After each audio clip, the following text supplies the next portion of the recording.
In today's video, I'm going to teach you how to copy and paste files in Google Drive. Whether you're organizing files for a project, sharing documents with colleagues, or simply managing your own digital space, knowing how to copy and paste files in Google Drive is an essential skill.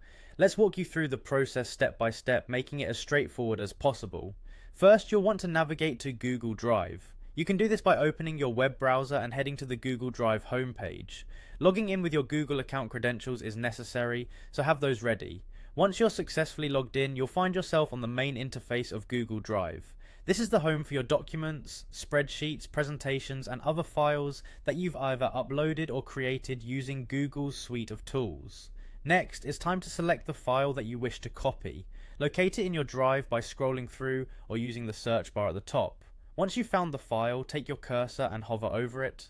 Right beside the file name, you'll see an icon with 3 vertical dots. This is the More Options menu. Click on this icon and a drop-down menu will appear, offering you several different actions you can perform with the file.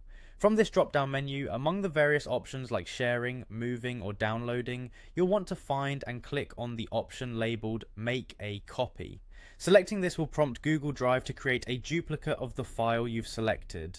A new file with the prefix copy of will appear in your Drive, just below or near the original file you chose. It's a handy feature, especially when you want to back up important documents or share versions with others while keeping the original unchanged. Once the copy is made, you're free to move or rename it, exactly like any other file in your Drive.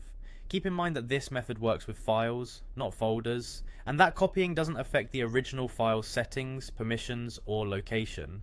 Also, any changes you make to the copied file won't reflect back on the original, so feel free to experiment with your copies without worry. That's all there is to it. You've successfully learned how to copy files in Google Drive. With just a few clicks, you can manage your files more effectively and ensure that your projects and tasks are well organized. Thanks for joining me today, and I hope you find this guide helpful as you continue to work with Google Drive. Remember to subscribe for more tips and tricks to make your digital life a little bit easier.